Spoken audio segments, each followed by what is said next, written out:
പാപ്പുന്ന് ഞങ്ങളെ രാവിലെ ഒന്ന് പേടിപ്പിച്ചു എന്ന് വെച്ച് കഴിഞ്ഞാൽ പാപ്പു രാവിലെ ഒരു കൈ കുത്തുന്നില്ല. റൈറ്റ് ഹാൻഡ് കുത്താണ്ട് 3 കാലയിൽ നടക്കും. ഇതിങ്ങനെ തൂക്കിയിട്ടിട്ട് ഞൊണ്ടി നടക്കുന്നു. അപ്പം നമ്മളൊന്ന് ഭയന്നു. ഞങ്ങൾ ഓൾറെഡി രാവിലെ ഞാനും റോണയും കൂടെ പപ്പയ്ക്ക് അപ്പോയിൻമെൻറ്റ് എടുക്കാൻ രാവിലെ ഹോസ്പിറ്റലിൽ പോയി. അപ്പോൾ അവിടെ നിൽക്കുമ്പോൾ ഇവിടുന്ന് മമ്മിയാണ് വിളിച്ച് പറയുന്നത്, പാപ്പിന് വയ്യ, പാപ്പു ഇങ്ങനെ മുടന്ന് നടക്കുന്നു. അങ്ങനെ ഞങ്ങൾ തിരിച്ചു വന്നു. നേരെ പാപ്പുനെ ഇന്നൊരു വെറ്റിനെയൊക്കെ കാണിക്കാൻ പോയി. അവിടെ ചെന്ന് നമ്മൾ നടത്തിയപ്പോൾ വലിയ കുഴപ്പമൊന്നും കാണിച്ചില്ല. പിടിച്ച് നമ്മളെല്ലായിടവും അസസ് ചെയ്തു. അതായത് നമ്മൾ കാണാൻ എന്തെങ്കിലും മുള്ളു കൊണ്ടിരിപ്പുണ്ടോ, എന്തെങ്കിലും മുറിവുണ്ടോ, മൊത്തത്തിൽ ചെക്ക് ചെയ്തു. അങ്ങനെ ഞങ്ങൾ പോയിട്ടൊക്കെ വന്നു. പിന്നെ ഞങ്ങൾ പാപ്പുനും ലിയോയ്ക്കും വേണ്ടി കുറേ സാധനങ്ങളൊക്കെ വാങ്ങിച്ചു. അതൊക്കെ ഒന്ന് കാണിക്കാൻ വിചാരിച്ചു. നമ്മളിവിടെ എപ്പോഴും പോകുന്ന ഒരു വെറ്റ് ക്ലിനിക്കിലാട്ടോ, പോസിറ്റീവ് എന്ന് പറഞ്ഞിട്ട് നല്ല സർവീസ് ആവട്ടെ. അപ്പം ഞാൻ ഫസ്റ്റ് ഓഫ് ഓൾ എനിക്ക് ഇങ്ങോട്ട് കാണിക്കാമോ, എൻ്റെ പാപ്പുവിൻ്റെ കഴുത്തിലുള്ള ബെൽറ്റിൽ ഒരു സാധനമുണ്ട്, ഇങ്ങനൊരു ലോക്ക് വെച്ചിട്ടുണ്ട്. ഈ ലോക്കിന് എന്താ വെച്ചാൽ പറയുന്നത് കേബിൾ ടൈ ഉണ്ട്. അപ്പോൾ ഇതിൻ്റെ ഈ അറ്റവും ഭയങ്കര ഷാർപ്പാണ്. അപ്പോൾ അത് മുട്ടുന്നിടം എപ്പോഴും പാപ്പുവിന് ഭയങ്കര ഇറിറ്റേഷനും തോന്നിച്ചില്ല. അപ്പം ഞാൻ വിചാരിച്ചു അതൊന്ന് മാറ്റിയിട്ട് പാപ്പുവിനെ തിരിച്ചു കൊണ്ടുപോകുമ്പോൾ ഇത് കെട്ടി കൊടുക്കാം. അപ്പം നമുക്ക് തൽക്കാലം വേറൊരു നല്ലൊരു ലൈറ്റ് വെയിറ്റ് ആയിട്ട്, ഇത് കുറച്ച് വെയിറ്റും ഉണ്ട്, ഇതിന് ഹെവിയാണ്. അപ്പോൾ തൽക്കാലം നമുക്ക് വേറൊരു ബെൽറ്റും ഒരു ലീഷും വാങ്ങിച്ചിട്ടുണ്ട്.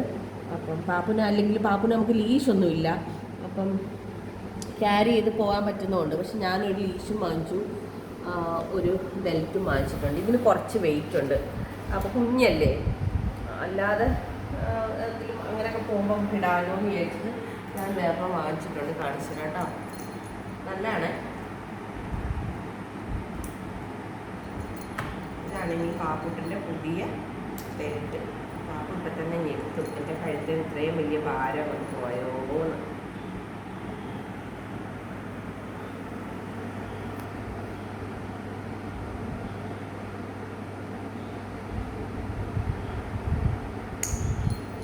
ഇത്രയുള്ള കാര്യം. ഇതാകുമ്പോൾ കുറച്ച് വെയിറ്റേ ഇല്ല. ഇത് കണ്ടോ, ഇത് നൈലോണാണ്, ഭാരമേ ഇല്ല, ഒരു ക്ലോത്ത് ടൈപ്പാണ്. നമ്മൾ സിയാലോയ്ക്കും കിളിയോയ്ക്കും എല്ലാം ഈ ടൈപ്പ് ബെൽറ്റാണ് ഇടാറുള്ളത്. ഇതുപോലത്തെ നമ്മൾ ആദ്യം വാങ്ങിക്കുമായിരുന്നു, പക്ഷേ ഭാരം കാരണം എനിക്ക് സങ്കടമാണ്. നിങ്ങൾ ഇത്രയും ഹെവി ആയിട്ടുള്ള സാധനം കഴുത്തിട്ടേക്കുന്നത്. ഇത് ഊരി നടക്കും കേട്ടോ. ഓക്കെ ആണോ? ഹാപ്പിയാണോ? മോൻ പോകുമ്പോൾ തന്നു വിടാം കേട്ടോ. അപ്പം വീട്ടിൽ പോകുമ്പോഴേ, ഏഴകുളത്തെ വീട്ടിൽ പോകുമ്പോൾ തിരിച്ച് തന്നേക്കാവേ. അമ്മ ഇത് സൂക്ഷിച്ച് വെച്ചേക്കാവേ കേട്ടോ. പിന്നെ നമ്മൾ കുറച്ച് ടോണിക്കും അങ്ങനത്തെ സാധനമൊക്കെ വാങ്ങിച്ചു. ഇവർക്ക് കൊടുക്കാനുള്ള ഗ്രോത്തിനുള്ളത്, അയണും omega fatty acid, essential amino acids ഒക്കെ ഉള്ള ഒരു സാധനം. പിന്നെ വാങ്ങിച്ചതെന്ന് വെച്ച് കഴിഞ്ഞാൽ MS കോട്ടൺ എന്ന് പറഞ്ഞിട്ട് ഹെയർ ഫോൾ കൺട്രോൾ ചെയ്യാനുള്ള ഒരു ഒമേഗ 3ൻ്റെ ഒരു ഫിഷ് ഓയിൽ. പിന്നെ നമ്മൾ വാങ്ങിച്ചത് നമ്മുടെ ബ്രാവക്ടോയും സിംബാരിക്കയും. അപ്പം ഇത് ബ്രാവക്ടോ എന്ന് പറയുന്നത് പാപ്പുവിനും, മറ്റേത് സിംബാരിക്ക എന്ന് പറയുന്നത് ക്ലിയോയ്ക്കും, 2 പേർക്കും. ഇത് അത്യാവശ്യം നല്ല വിലയുള്ള സാധനമാണെങ്കിലും ഇത് അടിപൊളി. ഇത് കൊടുത്തു കഴിഞ്ഞാൽ അവർക്ക് ഒരു 6 മന്തിലേക്ക് നമ്മൾ നോക്കണം. ഇതിൽ അവരെഴുതിയിട്ടുള്ള വാലിഡിറ്റി 3 മന്ത്സും 4 മന്ത്സ് ഒക്കെ ആണെങ്കിലും 6 മന്തിലേക്ക് ഇവർക്ക് യാതൊരു വിധമായ ടിക്സോ ഫ്ലീയോ അങ്ങനത്തെ യാതൊരുവിധ ചെല്ലിൻ്റെ ഒന്നും ശല്യം അല്ലെങ്കിൽ നമ്മുടെ വീട്ടിലായതുകൊണ്ട് ഇവർക്കൊന്നും വരാറില്ലെങ്കിലും നമ്മളൊരു പ്രിവെൻഷന് വേണ്ടി, ഒരു പ്രൊട്ടക്ഷന് വേണ്ടിയിട്ട് നമ്മളിത് വാങ്ങിക്കാറുണ്ട് കേട്ടോ. ഇതിൽ ഒരെണ്ണത്തിന് 2000 രൂപ, ഇത് 2200 രൂപ വിലയുള്ള സാധനമാണ്. പിന്നെ നമ്മൾ വാങ്ങിച്ചത് ഒരു ഷാമ്പു, പാപ്പുവിന് വേണ്ടി വാങ്ങിച്ചത്. പാപ്പുവിൻ്റെ ഷാമ്പു ഓൾമോസ്റ്റ് കഴിയാനായി. എനിക്ക് ഇച്ചിരി നല്ലതായിട്ട് ഷാമ്പു ഇട്ട് കുളിപ്പിക്കുന്ന പരിപാടി ഉള്ളതുകൊണ്ട് ഞാൻ ഇതൊരു കനേഡിയൻ കമ്പനിയുടെ ഒരു ഷാമ്പു ആണ്. നല്ല ഷാമ്പു ആണ്, നല്ല മണമാണ്. അപ്പോൾ അതുകൊണ്ട് ഒരു ബട്ടർ മിൽക്ക് പ്രോട്ടീനൊക്കെ ഉള്ള നല്ലൊരു ലക്ഷറി ഷാമ്പു ആണ്, അത് വാങ്ങിച്ചു. പിന്നെ ലാസ്റ്റായിട്ട് വാങ്ങിച്ചത് ഒരു സ്കിൻ ഓയിലാണ്. അത് നമുക്കിപ്പോൾ ഒന്ന് അപ്ലൈ ചെയ്യാം. അപ്പോൾ ഇത് നമ്മൾ അപ്ലൈ ചെയ്യുവാണെങ്കിൽ നമ്മൾ അതിൻ്റെ അടുത്ത ദിവസങ്ങളിൽ കുളിപ്പിച്ചാൽ മതി. അപ്പോൾ ഇത് അപ്ലൈ ചെയ്യുവാണെങ്കിൽ നല്ല സ്കിന്നിന് നല്ല ഷൈനിങ്ങും ഒക്കെ ഉണ്ട്. എന്തുവാ അപ്പോൾ വയറാണോ കടിക്കുന്നത്? അപ്പോൾ ഓക്കെ ഓക്കെ കേബിൾ ടൈ അതന്നെ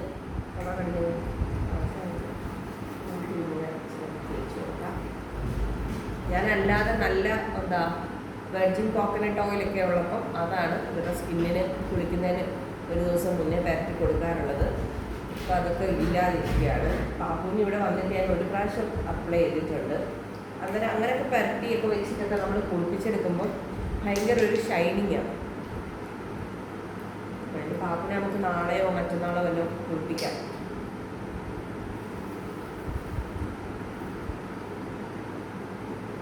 നല്ല മണമാണ്. നല്ല മണം എന്ന് വെച്ചാൽ ഒരു നാച്ചുറൽ ഒരു ഹെർബൽ മറ്റേ യൂക്കാലിപ്സിൻ്റെ ഒക്കെ ഒരു സ്മെല്ല്.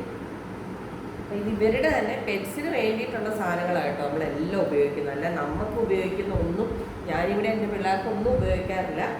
അതുപോലെ തന്നെ നമുക്ക് പാപ്പുവിന് നമ്മൾ എന്താണോ ഇവർക്ക് ചെയ്തുകൊണ്ടിരിക്കുന്നത് അതേ കാര്യങ്ങളാണ് ചെയ്യുന്നത്. അപ്പം ചെറിയ എന്തെങ്കിലും ഒരു വയ്യാഴിയെ കണ്ടാൽ ഹോസ്പിറ്റലിൽ കൊണ്ടുപോകാതിരിക്കാൻ എനിക്ക് പറ്റില്ല. കാരണം ഞാനിപ്പം എന്നോട് ചോദിക്കാറുണ്ട് ആൾക്കാർ, വേറെ പണിയൊന്നും ഇല്ലേ, ഇങ്ങനെ തൊടുന്നതിനും പിടിക്കുന്നതിനൊക്കെ ഇവരെ എന്തിനാണ് ഹോസ്പിറ്റലിൽ കൊണ്ടുപോകുന്നത്? നമ്മുടെ മക്കൾക്ക് ഒരു പനിയോ ചുമയോ ഒന്നും വേണ്ട, ഒരു നേരം ഭക്ഷണം കഴിച്ചില്ലെങ്കിൽ എന്താണെന്ന് അറിയാൻ വേണ്ടി നമ്മൾ ഹോസ്പിറ്റലിൽ കൊണ്ടുപോകത്തില്ലേ? അപ്പം ഇതുങ്ങൾ നമ്മളെ എന്തോരം സ്നേഹിക്കുന്ന കുഞ്ഞുങ്ങളാണ്. അപ്പം അവർക്കൊരു വയ്യാഴിക വന്നു കഴിയുമ്പോൾ നമ്മൾ നോക്കേണ്ടത് അവർക്ക് പറയാനറിയാവോ എനിക്ക് കാല് വേദനിക്കുന്നു, അല്ലെ തല വേദനിക്കുന്നു, വയറ് വേദനിക്കുന്നു, ഒന്നും പറയാനറിയില്ല. അപ്പം നമുക്ക് കാണുന്ന അവരുടെ ശരീരത്തിൽ നമ്മൾ കാണുന്ന സിംറ്റംസിനനുസരിച്ച് അവർക്ക് നമ്മളാൽ കഴിയുന്നത് ചെയ്യുക. അല്ലാത്ത പക്ഷം നമ്മളിവരെ വളർത്താതിരിക്കുന്ന നല്ലത്. നമ്മളൊരു പെറ്റിനെ എടുക്കാൻ തീരുമാനിക്കുന്നു, അല്ലെങ്കിൽ ഒരു പെറ്റ് പേരൻ്റ് ആവാൻ ആഗ്രഹിക്കുന്നുണ്ടെങ്കിൽ നമ്മളെപ്പോഴും ഉറപ്പിക്കണം. കാരണം നമ്മൾ വളർത്തുന്ന കാരണം കൊണ്ട് അവരുടെ ജീവനോ അല്ലെങ്കിൽ അവരുടെ ശരീരത്തിനോ അവർക്കൊരു സന്തോഷമില്ലാതെ അവർ നമ്മുടെ കൂടെ ജീവിക്കേണ്ടി വരരുത്. അവർ പക്ഷേ എന്ത് സാഹചര്യത്തിൽ സന്തോഷമായിട്ടിരിക്കും, അതാണ് ഒരു സത്യം. നമ്മളിപ്പം ഒരു നേരം ഭക്ഷണം കൊടുത്തില്ലെങ്കിലും അല്ലെങ്കിൽ കൊടുത്താലും ഒന്നും അവരുടെ സ്നേഹത്തിനൊരു മാറ്റമില്ല. നമ്മളിപ്പോൾ ഹോസ്പിറ്റലിൽ കൊണ്ടുപോയില്ലെങ്കിലും അതുങ്ങൾക്കൊന്നും അറിയത്തില്ല, അവരെല്ലാം സഹിക്കും, എല്ലാം ക്ഷമിക്കും.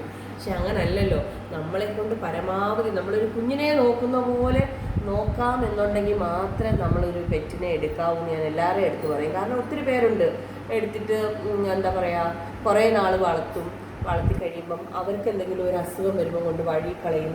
എനിക്ക് പരിചയമുള്ള ഒരാൾ, ഞങ്ങൾ ആഫ്രിക്കയിൽ നിന്ന് പോരാറായപ്പം അവരുടെ വീട്ടിൽ അവർ ജീവനെ പോലെ വളർത്തിക്കൊണ്ടിരുന്നാണ് പറയുന്നത്. വാട്ടെവർ, അതിന് പ്രായമായി, അതിന് തീരെ വയ്യാതായി. അപ്പോഴത്തേക്കിന് ഇവർ അതിനെ എവിടെയോ ദൂരെ കൊണ്ട് കളഞ്ഞു. പക്ഷേ ഈ നായ അത് അതിനെ കൊണ്ട് വിട്ടെടുത്തു അത് നടന്ന് ഇവരുടെ വീട്ടിൽ വന്ന് ഞങ്ങൾ പല പ്രാവശ്യം കണ്ടിട്ടുണ്ട്. അത് വരും, ഇവരുടെ വീടിൻ്റെ മുറ്റത്ത് വരും, പറമ്പിൽ വരും, വേറെ ഡോഗ്സ് ഉണ്ട് പുറത്ത് കൂട്ടിൽ, അവരുടെ അടുത്ത് വരും. അപ്പോൾ ഇവരതിനെ കല്ലെറിഞ്ഞ് ഓടിക്കും. ഞാൻ ഇപ്പോൾ ആലോചിക്കും, ഇത്രയും വർഷം, ഒരു 10-15 വർഷം നമ്മൾ വളർത്തിയാൽ, നമ്മൾ ഭക്ഷണം കൊടുത്ത് വളർത്തിയാൽ, അവർ പല സ്ഥലങ്ങളിൽ ട്രാൻസ്ഫറായി വന്നപ്പോൾ ഒക്കെ കൂടെ കൊണ്ടുപോകുന്ന ആൾക്കാരാണ്. മീൻസ് ആഫ്രിക്കയിൽ തന്നെ മലാവിയിൽ തന്നെ പല സ്ഥലങ്ങളിൽ. പക്ഷേ അതിന് വയ്യാതായി സ്വന്തമായിട്ട് അതിന് ഒരു ആരോഗ്യമില്ലാതെ വന്ന സമയത്ത് കൊണ്ട് കളഞ്ഞിട്ടും അത് അവരോടുള്ള ആ സ്നേഹം കൊണ്ട് അത് അത്രയോ ദൂരം ആരോഗ്യമില്ലാത്ത ശരീരം കൊണ്ട് അത് നടന്നു വന്നു. എന്നിട്ടും അതിനെ എറിഞ്ഞു ഓടിക്കുമായിരുന്നു. അപ്പം അങ്ങനെയൊക്കെയാണ് നമ്മുടെ മനസ്സെങ്കിൽ നമ്മൾ ഒരിക്കലും ഒരു പെറ്റിനെ വളർത്തരുത്.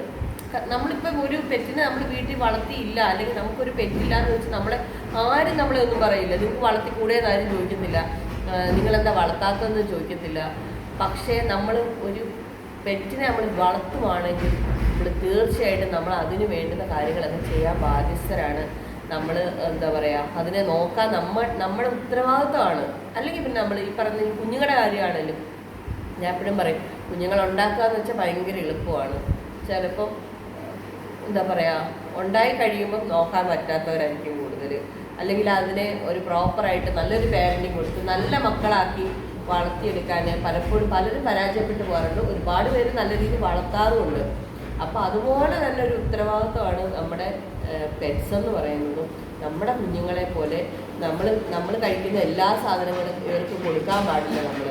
നമുക്ക് നമ്മൾ കഴിക്കുന്ന പല ഭക്ഷണവും ഇവർക്ക് ടോക്സിക് ആയിട്ടുള്ള സാധനങ്ങളായിരിക്കും അതിലടങ്ങിയിട്ടുള്ള. പ്രത്യേകിച്ച് കോഫി, ചോക്ലേറ്റ്, ഐസ്ക്രീം, പിന്നെ നമ്മുടെ റൈസ്, ഇതൊക്കെ ഒരുപാട് നമ്മൾ കൊടുക്കാൻ പാടില്ല. അവർക്ക് കൊടുക്കാൻ പറ്റുന്ന കുറേ സാധനങ്ങൾ, പംകിൻ, കുറേ ഗ്രീൻ ലീവ്സ്, പിന്നെ ചിക്കൻ അല്ലെങ്കിൽ ബീഫ്, മട്ടൺ, അതൊക്കെ കൊടുക്കാം.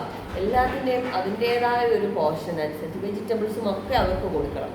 അല്ല നമ്മൾ കഴിക്കുമ്പം അവരുടെ കൊതി കാണുമ്പം നമ്മൾ കൊടുത്തു പോകുമ്പം, എനിക്ക് ഇന്നലെ പാപ്പുവിന് ചോക്ലേറ്റ് കൊടുത്തെങ്കിലും എനിക്കത് മനസ്സിൽ ഭയങ്കര വിഷമമാണ്. രാവിലെ കാല് കഴിയാതെ വന്നപ്പോൾ ഞാൻ ചിന്തിച്ചത്, ഇനി ഇത്രയും ദിവസം ഇതൊന്നും കഴിക്കാതെ, കാരണം ഇവിടെ വന്ന് ഇത്രയും ദിവസം നമ്മളെ ചോക്ലേറ്റ് കഴിച്ചിട്ടില്ല, കഴിക്കുവാണെങ്കിൽ പാപ്പുവിന് കൊടുക്കണ്ടേ, അങ്ങനെ കഴിച്ചിട്ടേ ഇല്ല. അങ്ങനെ ഉള്ളപ്പം പാപ്പുവിനത് കൊടുത്ത കാരണം കൊണ്ട് എനിക്ക് എന്തെങ്കിലും വന്നോ, കാരണം പാപ്പുവിനാണെങ്കിൽ സോൾട്ടും മഞ്ഞപ്പൊടിയൊക്കെ ചേർത്താണ് പാപ്പുവിൻ്റെ വീട്ടിൽ ഫുഡ് കൊടുത്തുകൊണ്ടിരുന്നത്.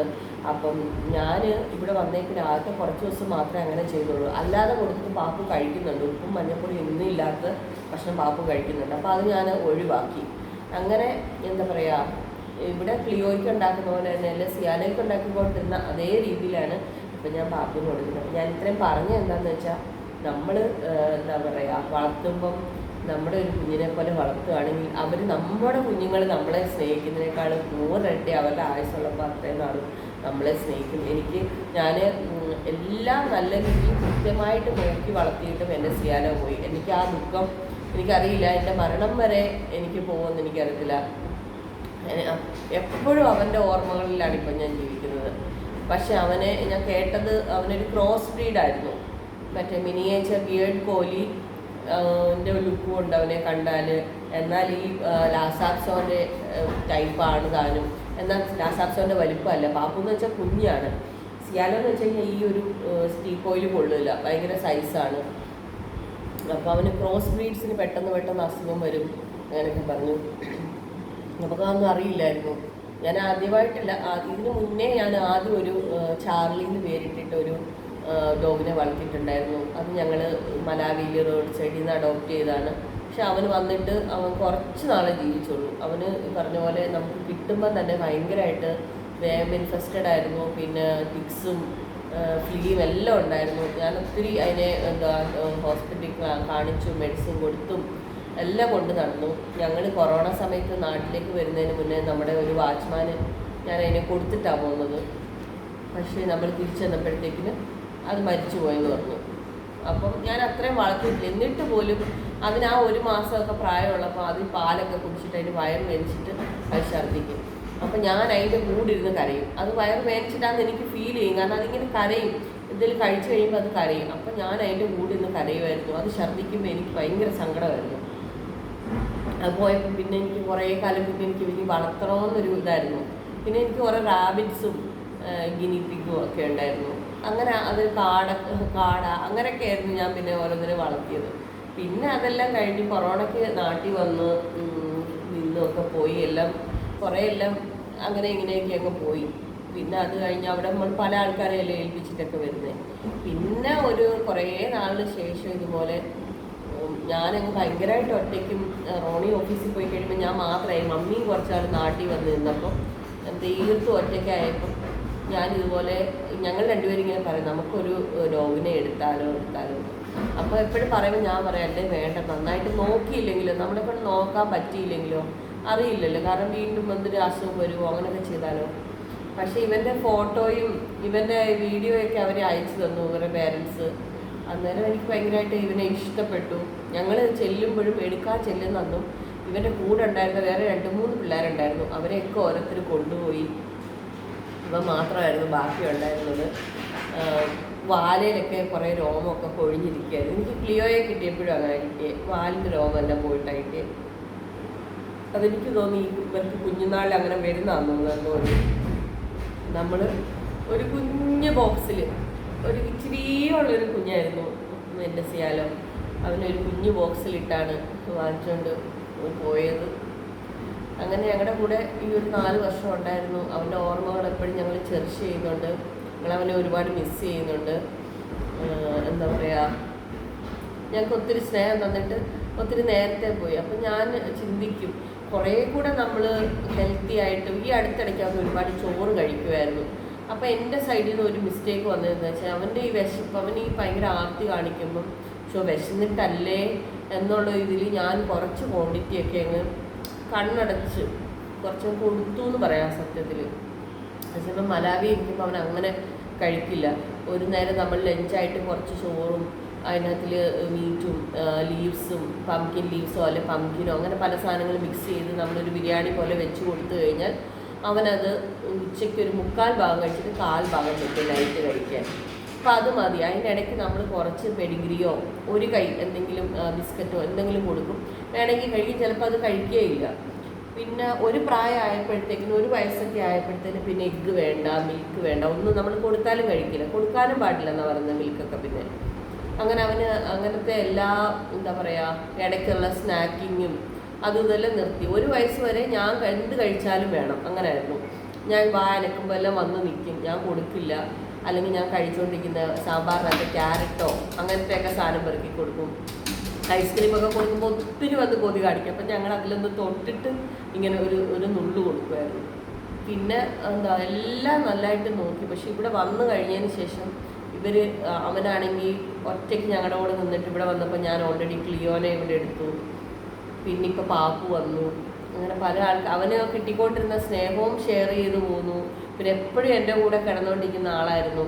അപ്പം എൻ്റെ കീഴിൽ നിന്ന് മാറത്തില്ല, എന്നെ കണ്ടുകൊണ്ടിരിക്കണമായിരുന്നു. അപ്പം പാപ്പു വന്നു കഴിഞ്ഞപ്പം പാപ്പു കുഞ്ഞല്ലേ, അപ്പം പിന്നെ അവനെ ഞാനൊന്ന് മാറ്റി. എൻ്റെ തൊട്ട് അടുത്ത് കിടക്കാതെ അവനെ മാറ്റിയിട്ട് പാപ്പുവിനൊരു പ്രയോറിറ്റി കൊടുത്തു. അപ്പം അങ്ങനെ തന്നെ അവന് വല്ല വിഷമോ മനപ്രയാസം ഉണ്ടായിരുന്നു. ഭയങ്കര സങ്കടം ഉണ്ടായിരുന്നു. അവൻ ഭയങ്കര പൊസസീവൊക്കെയാണ്, പക്ഷെ അങ്ങനെ അത്രയും കാണിക്കത്തില്ല. അതേസമയം ക്ലിയോ അങ്ങനെയല്ല. ക്ലിയോയ്ക്കെന്ന് വെച്ച് കഴിഞ്ഞാൽ ക്ലിയോയുടെ മൊത്തം സ്നേഹവും പൊസസീവ്നെസ്സും എല്ലാം അവളങ്ങ് കാണിക്കും. സിയാലോ അങ്ങനല്ല, എവിടെയെങ്കിലും മാറിപ്പോയും കിടക്കുകയുള്ളൂ അവന് സങ്കടം വന്നാലും. പിന്നെ ഞാനിങ്ങനെ ഒത്തിരി ചോറും കൊടുത്തു. അതുകൊണ്ടായിരിക്കും അവൻ്റെ കൊളസ്ട്രോൾ ലെവലും ഒക്കെ കൂടി കാണും. നമ്മൾ ഒരു 2 മാസം മുന്നെയാണ് ലാസ്റ്റ് അവൻ്റെ എല്ലാം ചെക്ക് ചെയ്തു. അന്നേരം എല്ലാം കുഴപ്പമില്ലായിരുന്നു. പക്ഷേ ഇത്രയും പെട്ടെന്ന് പോകുമെന്ന് വിചാരിച്ചില്ല. അപ്പോൾ അതുകൊണ്ട് ഞാൻ പറയുന്നത്, നമ്മളെ കൊണ്ട് പറ്റുന്ന പരമാവധി ഇവരുടെ എല്ലാ കാര്യം. പിന്നെ ഇതൊക്കെ പ്യുവർ ലാസാപ്സാണ്. പ്യുവർ ബ്രീഡ്സിന് അങ്ങനെ പെട്ടെന്ന് അസുഖങ്ങളൊന്നും വരത്തില്ലെന്നാണ് പറയുന്നത്. എന്നാൽ പോലും നമ്മൾ അവർക്ക് കൊടുക്കേണ്ട സാധനങ്ങൾ കൊടുക്കുക, അവർക്ക് കൊടുക്കാൻ പാടില്ലാത്ത സാധനങ്ങൾ കൊടുക്കാതിരിക്കുക ചെയ്യുകയാണെങ്കിൽ നമുക്ക് ഒരുപാട് ആയുസ് കിട്ടും. അല്ലെങ്കിൽ നമ്മൾ മനഃപൂർവ്വം നമ്മുടെ കുഞ്ഞുങ്ങളെ കൊന്നു കളയുന്ന പോലെ ആയിപ്പോൾ. എനിക്കിപ്പോൾ ഭയങ്കര ഗിൽറ്റുണ്ട്. അത്രയും ചോറ് ഒരു പക്ഷേ ഞാൻ കൊടുത്തിട്ടില്ലായിരുന്നെങ്കിൽ ഇന്ന് എനിക്ക് ഇവരെ 2 പേരുടെയും കൂടെ എനിക്ക് എൻ്റെ കുഞ്ഞും ഉണ്ടായിരുന്നതിനെയും എന്ന് ഞാൻ ഓർക്കാറുണ്ട്. അപ്പോൾ അത്രയൊക്കെയാണ് ഞങ്ങൾ ഇന്ന് പോയ വിശേഷങ്ങൾ പറയാമെന്ന് ഓർത്താൽ വന്ന് ഇരുന്ന് കാണിച്ചു തരാമെന്നൊക്കെ ഓർത്താണ് ഇരുന്നത്. പക്ഷെ പറഞ്ഞു വന്നപ്പം ഒരുപാട് കഥയായി. അപ്പോൾ താങ്ക് യു സോ മച്ച്.